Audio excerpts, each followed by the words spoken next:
नमस्कार। एस्ट्रोमेटा में आपका स्वागत है। आज जो सीरीज चल रही है काफी टाइम से लग्न की, आज कन्या लगन के ऊपर हम चर्चा करेंगे। कन्या लगन, लगन मतलब पहला घर।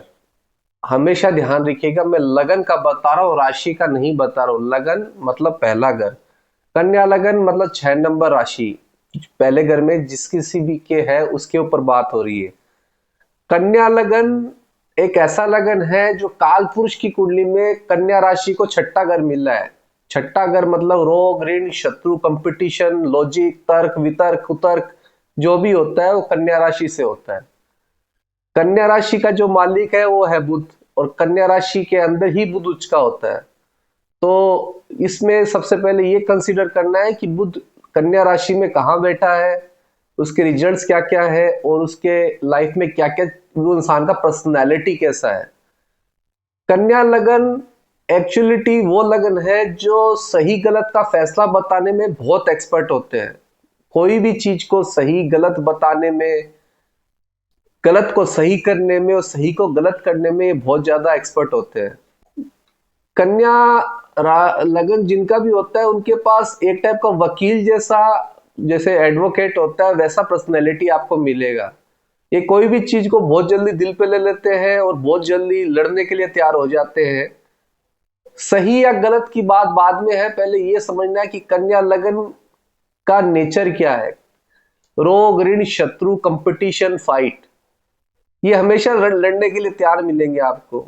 इनके पास तर्क, वितर्क, कुतर्क, तीनों आपको इनके पास मिल जाएंगे। ये बहुत जल्दी तर्क वितर्क पे आ जाते हैं। इनको छोटी सी बात पे भी कुछ बोल दे तो इनसे बर्दाश्त नहीं हो पाता है। कन्या कन्या लगन की एकदम एकदम यही पर्सनैलिटी है। ये कोई भी चीज को बैलेंस नहीं कर पाते हैं और जीतने की हमेशा कोशिश करते हैं। उसके कारण ये भी होता है कि वो कई कई बार रह जाते हैं अपनी लाइफ में।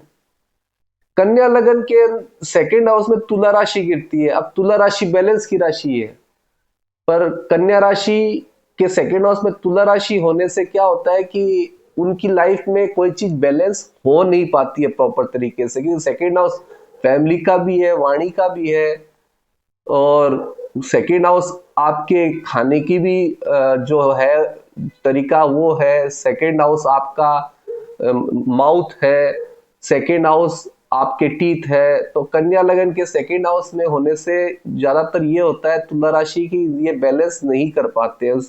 मगर कन्या राशि के अंदर तुला और वृषभ राशि के जो मालिक है शुक्र, वो योग कारक होते हैं। कारण इसलिए है क्योंकि वही उनकी लाइफ में ग्रोथ देंगे। कन्या राशि का जो लॉर्ड है बुध, उसके अंदर एक खास बात होती है। कन्या लगन एक, हम ये कह सकते हैं कि बुध एक बहुत फास्ट मूविंग प्लेनेट है। तो बुध की जो स्पीड है वो बहुत ज्यादा होती है। कोई भी काम को शॉर्ट शॉर्ट में करना, शॉर्ट प्रेजेंटेशन देना, इधर की बात उधर करना, मतलब ऐसा काम करते हैं कि इधर की बात उधर कैसे की जाए। कन्या लगन वालों का खास बात एक ये है कि मेरी रिसर्च में मैंने देखा है कि इनको अगर जजमेंट करने बिठा दिया जाए तो ये बहुत अच्छे से जजमेंट कर पाते हैं। किसी को आप ये बोलेंगे कि गलत और सही का फैसला कर पाते हैं। अगर वो आपका कन्या लगन वाला दोस्त है कोई भी, वो कुछ दिन तो आपकी सुनेगा, फिर आपकी बातें समझ लेगा, तो फिर क्या होगा कि वो आपको यही बोलेगा कि यार एक ही एक बात ज्यादा बार मत किया कर मेरे से। वो चिढ़ता बहुत जल्दी है, ईगो जल्दी आ जाता है इन लोगों में, क्योंकि ये सोचते हैं कि इन्होंने लाइफ में बहुत ज्यादा, ये ज्यादा एजुकेटेड है या बहुत नॉलेज रखते हैं कोई भी चीज को पाने का, और इन लोगों को लगता है कि इन्होंने स्ट्रगल बहुत की है। देखिए, स्ट्रगल की है या नहीं की है, सभी इंसान स्ट्रगल करते हैं अपनी लाइफ में, पर कन्या लगन वालों के साथ ये हमेशा देखा गया है। अच्छाई ये है कि इनका जजमेंट बहुत अच्छा है। ये वकील जैसे बहुत अच्छे किसी को सही या गलत का फैसला करने में एक्सपर्ट होते हैं। अब हर लगन का अच्छा या बुरा चीज आपको दोनों देखने को मिलेगा। हर प्लेनेट अच्छा या बुरा दोनों होता है, उसको आप किस कंडीशन में देखते हो वो इंपॉर्टेंट है। कन्या लगन के थर्ड हाउस में वृश्चिक राशि गिरती है, तो इनके जो पड़ोसी होते हैं, देखिए वृश्चिक राशि एक्चुअली मंगल को भी मिली है और केतु को भी मिली है। अब मंगल और केतु की एनर्जी दोनों दोनों है। और वृश्चिक राशि एक ऐसी राशि है जो कोई भी चीज को खत्म करने की राशि है। मतलब केतु का काम है कोई चीज को खत्म कर देना, या अपनी कम्युनिकेशन पे जबरदस्ती दूसरे पे जीतना। तो आप देखिए कन्या राशि वाले जबरदस्ती अपने आप को इस तरीके से प्रेजेंट करते हैं कि सामने वाले के ऊपर से जीत सके वो। तो इनका क्या, थर्ड हाउस में वृश्चिक राशि होने से ये डिटैच रहते हैं अपने पड़ोसियों से, ज्यादा बात करते हुए आपको नहीं मिलेंगे। ये बिल्कुल भी इनके लाइफ के अंदर ये चीजें आपको देखने को बिल्कुल भी नहीं मिलेंगी। ये डिटैच रहेंगे, आइसोलेटेड रहेंगे, जीतने में बहुत एक्सपर्ट रहेंगे। क्योंकि केतु की एक खास बात ये भी है कि केतु फ्लैग को रिप्रेजेंट करता है, तो वृश्चिक राशि पे केतु का बहुत बड़ा रोल प्ले होता है। तो ये जीतेंगे हमेशा, इनका एक ही सपना होता है कि जीतना और खत्म कर देना। कन्या राशि के चौथे घर के अंदर धनु राशि गिरती है।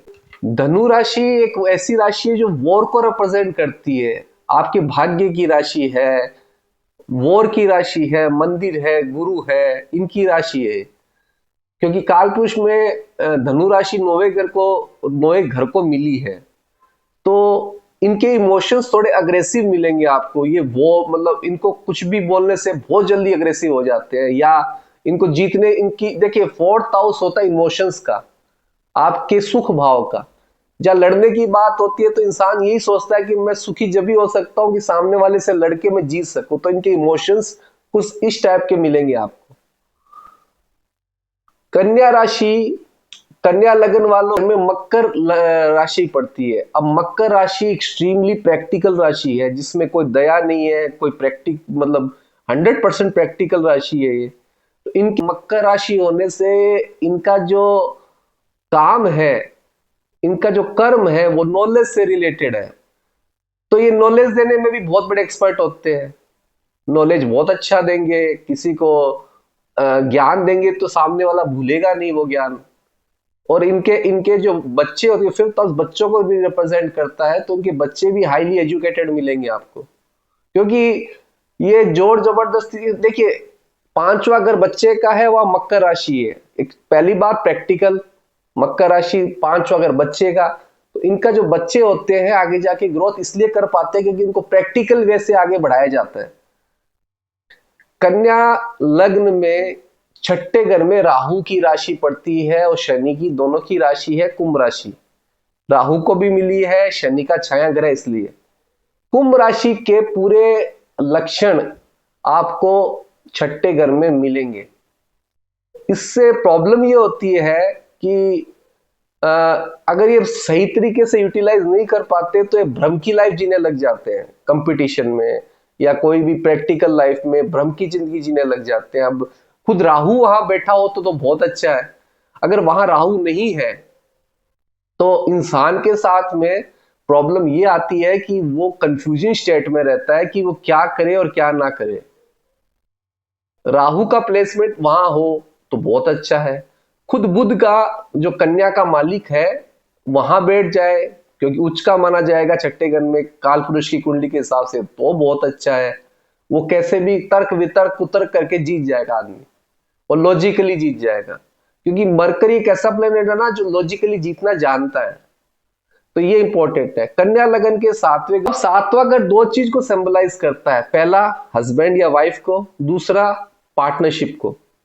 सातवें घर के कारण कन्या लगन का भाग्य उदय होता है। रीजन क्या है कि जो मीन राशि सातवें घर में गिरती है, मीन राशि का मतलब है ऊपर से आई हुई आपदा या ऊपर से आया हुआ आशीर्वाद, मतलब भगवान से मिला हुआ चीज, या ऐसा जगह है जिस पे आप डिपेंडेड हो। यहाँ पे भी आपके मीन राशि है, वहां पे आप डिपेंडेड हो जाओगे। तो मीन राशि का मतलब होता है डिपेंडेंसी, और मीन राशि का मतलब ये भी होता है कि आप आराम से बेड पे सो सकते हो। मीन राशि का मतलब ये भी होता है मैरिज लाइफ में जो बेड प्लेजर है जिसमें आप इंजॉय कर सके। ये है 12वीं राशि है सातवें घर में। तो इन लोगों का भाग्य उदय शादी के बाद अपने पति या पत्नी से होता है, या फिर पार्टनरशिप के कारण इनको हेल्प मिलती है, वहीं से इनको गाइडेंस मिलती है। वो बात अलग है, कन्या राशि वाले मानते नहीं इस बात को, पर मिलती वहीं से है। कन्या राशि के 8वें घर में मेष राशि पड़ती है। अब मेष राशि एक ऐसी राशि है ना जो कभी भी कॉन्स्टेंटली जलती नहीं है, कभी बहुत ज्यादा एक्टिव होगी, कभी बहुत ज्यादा डाउन होगी। या तो ये भगवान को बहुत ज्यादा मानेंगे या बिल्कुल भी नहीं मानेंगे, या इनका गुस्सा इतना भयंकर होगा कि सब कुछ खत्म करने पे लग जाए। खत्म करने का शब्द इसलिए ले रहा हूं क्योंकि आठवां घर हर चीज को खत्म करता है, जैसे मैंने केतु का भी थोड़ी देर पहले बताया था। आठवां घर कोई भी चीज को खत्म करता है, तो आठवें घर में मेष राशि होने से ये हर चीज को एक बार के लिए ऐसे जला देते हैं जिससे सब कुछ खत्म हो गया है। पर उसी चीज को आप ठीक कर लेते हो काफी कुछ ही दिनों के अंदर, शांत भी हो जाती है। अग्नि को शांत होने में थोड़ा वक्त लगता है, तो वो शांत हो जाती है। तो कॉन्स्टेंटली उस घर के अंदर उनको ये प्रॉब्लम देखने को मिलेगी। कन्या राशि के 9वें घर में वृषभ राशि गिरती है। कन्या लगन के 9वें घर में वृषभ राशि गिरती है। अब वृषभ राशि 9वें घर में होने से उनका जो भाग्य उदय है, इनकम ऑफ सोर्स है, या तो घर से बहुत दूर होगा, क्योंकि 9वां घर यात्राओं को भी बताता है और दूर डिस्टेंस पे जो रहता है उनको भी बताता है। दूसरा, 9वां घर फादर का भी है, तो फादर के कारण भी इनकी लाइफ में तरक्की आएगी या फाइनेंस बढ़ेगा। तीसरा, गुरु के कारण, इनको अगर प्रॉपर गुरु मिल जाए तो लाइफ में बहुत ग्रोथ करने पर, बशर्ते ये है कि ये उसको गुरु माने। अगर वो गुरु मान लेते हैं तो लाइफ में बहुत ज्यादा ग्रोथ करते हैं। कन्या लगन के 10वें घर में मिथुन राशि गिरती है। कन्या लगन का स्पेशलिटी यही है कि ये बोल बोल के अपनी लाइफ के अंदर ग्रोथ करते हैं। अब कम्युनिकेशन, मिथुन राशि मतलब कम्युनिकेशन, तो कम्युनिकेशन इनकी जितनी अच्छी रहेगी उतना अच्छा कमाएंगे।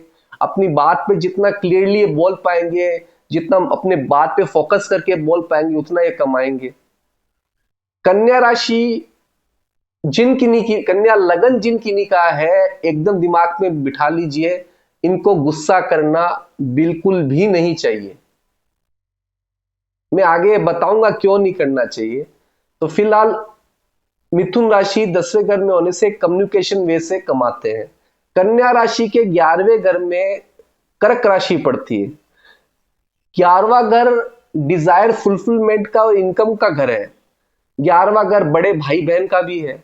तो इन लोगों के संबंध इमोशनल लेवल से बड़े भाई बहनों के साथ में बहुत अच्छे रहेंगे, पर इमोशंस रहेंगे। उसके अलावा इनको बहुत बड़ा फायदा भाई बहनों से होता नहीं है। इमोशनल लेवल पे इनके साथ हमेशा जुड़े रहते हैं। जैसे माँ और एक बेटे के अंदर या बेटी के अंदर जो रिलेशन होता है वो 11वें घर से इनको मिलता है। कन्या लगन के 12वें घर में सिंह राशि पड़ती है। सिंह राशि सूर्य को मिली है, तो इनका एग्जैक्टली अगर आप पूछें कि इनको लाइफ के अंदर जो एक फेम मिलना होता है वो उनको मिल नहीं पाता है। उनका चेहरा हमेशा पीछे, पर्दे के पीछे रहता है। क्योंकि देखिए 12वें घर में सूर्य का कोई भी एनर्जी मिलेगा ना, तो 12वें घर में सूर्य का एनर्जी मतलब अंधेरे में चला जाता है 12वें घर में। तो इनका फेम हमेशा पीठ पीछे रहता है, मतलब पर्दे के पीछे। इनको फेम मिलेगा, पैसा मिलेगा, सब कुछ मिलेगा, पर पर्दे के पीछे। मैं आपको अब ये बताते हूँ कन्या लगन को लड़ना क्यों नहीं चाहिए। आपने कभी देखा है एक बढ़िया डॉक्टर और एक बढ़िया लॉयर कभी भी झगड़ा नहीं कर सकते। वो तर्क वितर्क या जो भी लॉजिक दे उसके ऊपर जीत सकते हैं।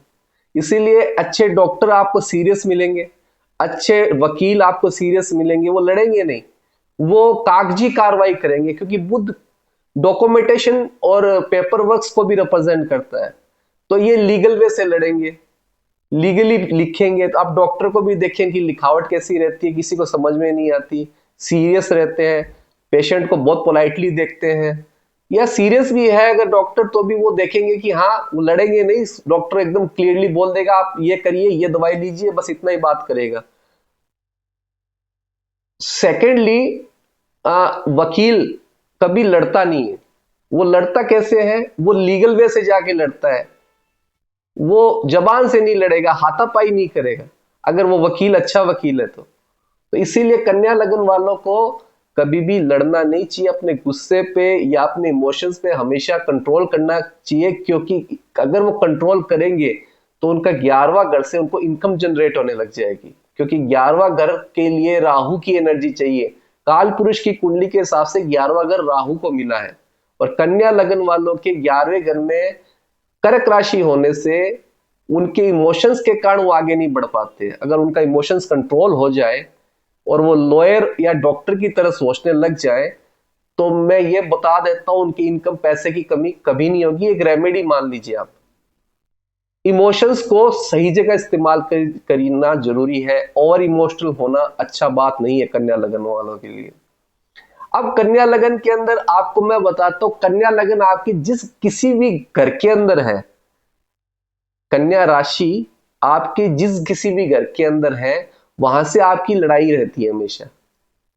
किसी की कन्या, अब मैं राशि के ऊपर आता हूं, किसी की कन्या राशि सेकेंड हाउस में है तो फैमिली को लेके कुछ ना कुछ विवाद हमेशा रहेगा। कन्या राशि अगर तीसरे घर में है तो छोटे भाई बहन या फिर पड़ोसियों से लेके कोई लीगली या झगड़ा हमेशा बना रहेगा। कन्या लगन अगर चौथे घर में है तो मदर से लेके कुछ ना कुछ अनबन रहती है उनको, या अपनी प्रॉपर्टी को लेके कुछ ना कुछ अनबन उनके बनी रहती है, या जोड़ झमेले वाली प्रॉपर्टी उनकी हमेशा रहती है। कन्या राशि अगर पांचवें घर में है तो बच्चों से लेके हमेशा दिक्कत आपको देखने को मिलेगी। कन्या राशि अगर छठे घर में है तो इंसान हमेशा लड़ झगड़ के लॉजिक दे के जीतने की कोशिश करेगा, लड़ाई वहां पे भी रहेगी, एनी टाइम कंपटीशन खड़ा रहेगा। कन्या राशि अगर सातवें घर में है तो हस्बैंड से या पार्टनरशिप से उनके वाद विवाद या कहते हैं ना जोड़ जमेले हमेशा रहते हैं। कन्या राशि अगर छठे घर में है तो ससुराल पक्ष में हमेशा दिक्कत रहेगी, ससुराल में लड़ाइयां रहेगी, क्योंकि आठवां का ससुराल भी है। कन्या राशि अगर नौवें घर में है तो फादर से लेके हमेशा अनबन रहेगी, वहां से कुछ ना कुछ झगड़ा लीगल वे में हमेशा चलता रहेगा। कन्या राशि अगर 10वें घर में है तो हमेशा ध्यान रखिएगा बिजनेस के अंदर उनके लीगल इश्यूज वगैरह हमेशा बने रहेंगे। कन्या राशि अगर 11वें घर में है तो इनके बड़े भाई बहनों से या इनके ऐसे लोगों से हमेशा प्रॉब्लम रहेगी जो उच्च पद के हैं, लीगल इश्यूज या झगड़ा उनसे बना रहेगा। कन्या राशि अगर 12वें घर में है तो इनकी लाइफ के अंदर सुख चैन छीना हुआ रहेगा, उसके लिए संघर्ष करते हुए मिलेंगे। अब आ जाते हैं कन्या लगन के मालिक बुध के ऊपर।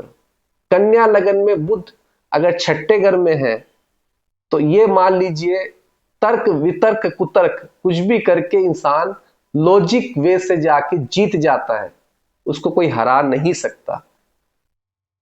अगर कन्या लगन में बुध 10वें घर में है, देखिए बुध के साथ एक प्रॉब्लम है, बुध अकेला नहीं होना चाहिए कभी भी। बुध अगर जिसके साथ में है, जिसके साथ प्लेनेट के साथ बैठा है उसके ही रिजल्ट देने लग जाता है। अगर वो छठे घर में सूर्य के साथ बैठा है तो बहुत अच्छा कॉम्बिनेशन है, उसको कोई हरा ही नहीं सकता, क्योंकि राजा के साथ बैठ गया, राजा के पूरे गुण आ गए। शनि के साथ है तो लॉजिक देगा छठे घर में। राहु के साथ है तो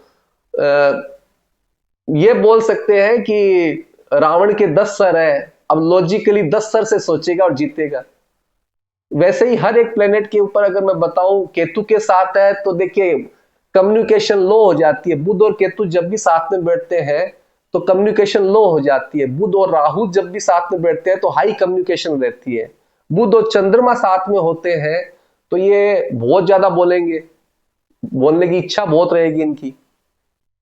ये छठे घर की बता रहा हूं मैं आपको, बाकी घरों की आगे बताता हूं थोड़ा बहुत। कन्या राशि लगन के अंदर बुध अगर छठे घर में बृहस्पति के साथ है तो धर्म की बातें करेगा। कोई भी कंपटीशन लड़ने के लिए आगे खड़ा नहीं होता आदमी, क्योंकि बृहस्पति एक गुरु है और गुरु छठे घर में लड़ नहीं पाता है। कन्या लगन में बुध अगर शुक्र के साथ हो तो इस कंडीशन पे मल्टीपल अफेयर इन लोगों के रहते हैं। बुध के साथ कन्या लगन में शुक्र छठे घर में हो, इनके मल्टीपल अफेयर आपको देखने को हमेशा मिलेंगे।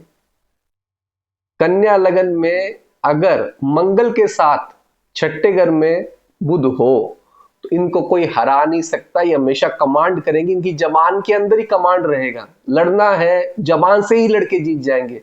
जैसे हम देखते हैं नेता बड़े बड़े लोग भाषण देते हैं, उनकी भाषण के अंदर इतनी ताकत होती है कि लोग इंप्रेस हो जाते हैं, क्योंकि मंगल और बुध दोनों मिल गए। मंगल कमांडर है, बुध कम्युनिकेशन है।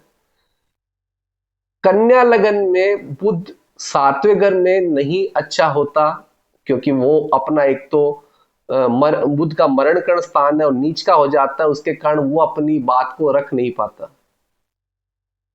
बुध अकेला अगर है तो बिल्कुल भी अच्छा नहीं है। बुध एक हम ये कह सकते हैं कि ना वो मेल है ना वो फीमेल है, तो एक टाइप का बंजर प्लेनेट है वो।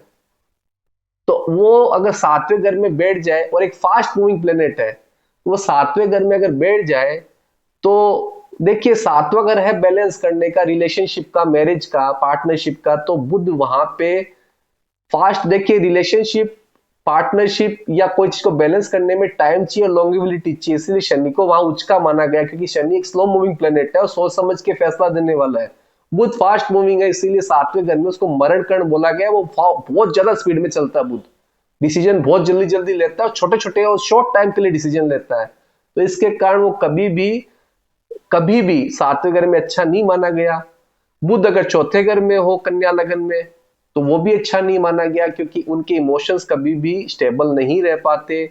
उनको कभी भी ये समझ में नहीं आता कि सुख कहां से ले, हैप्पी खुश कहां से हो, क्योंकि फास्ट मूविंग प्लेनेट होने के कारण उनकी खुशी का कोई परिभाषा ही नहीं रहता।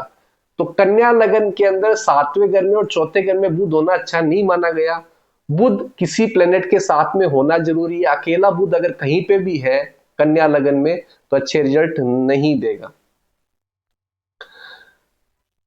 अब रेमेडियल पार्ट पे आते हैं कि बुध की रेमेडीज क्या होती है। अगर बुध आपकी कुंडली में खराब अवस्था में कन्या लगन की कुंडली है तो सबसे अच्छा बात यह है कि ऐसे लोगों की फ्री में सेवा करिए जो बीमार है, जिनको स्किन की प्रॉब्लम है, स्किन डिजीजेस है, आप थोड़ा बहुत दान देते रहिए वहां पे। कन्या लगन की कुंडली है, अगर बुध की अवस्था खराब है तो बुध सही होने लग जाएगा। आप पन्ना पहन सकते हैं, राइट हैंड की सबसे छोटी वाली उंगली में पन्ना पहन सकते हैं। भगवान गणेश की पूजा कर सकते हैं, हर बुधवार को दूर्वा चढ़ाइए, लड्डू चढ़ाइए, उनकी पूजा करिए तो बुध ठीक होने लग जाएगा अगर ये तीन चीज करते हैं। और लास्ट एक रेमेडी है कि भजन गाइए। भजन मतलब आप जैसे हनुमान चालीसा पढ़ते हैं, कोई भी भजन गाते हैं तो जोर जोर से उसको बोल के गाइए। इससे आपका, कहते हैं ना, बुध तीसरे घर को रूल करता है, क्योंकि कम्युनिकेशन, जैसे जैसे आप गाना गाना स्टार्ट करेंगे तो आपका बुध ठीक होने लग जाएगा। ये बहुत अच्छा रेमेडी है और ये बहुत इफेक्टिव रेमेडी है, इससे बुध होना होने लग जाएगा। बुध बीमारी देता है वो थायराइड से रिलेटेड देता है। अगर बुध को मंगल देख ले तो सीवियर थायराइड होता है। थायराइड देने में बुध ही सक्षम है, स्किन का बीमारी देने में बुध ही सक्षम है। इसीलिए बोला जाता है कि बाथरूम के अंदर मोबाइल मत ले जाइए। आपकी कुंडली में अगर बुध बहुत अच्छा है और आप लगातार बुध मोबाइल को बाथरूम में ले जाके उसको यूज करें, काफी देर तक बैठे रहते हैं, तो आपका बुध खराब होने लग जाएगा, आपको स्किन का इश्यू आने लग जाएगा, चाहे आपकी कुंडली में हो या ना हो ये बीमारी। तो ये रेमेडियल पार्ट है। होप सो मेरा वीडियो आपको अच्छा लगा होगा। अच्छा लगा तो लाइक, सब्सक्राइब एंड शेयर करिएगा। ऐसे वीडियो में और लाता रहूंगा।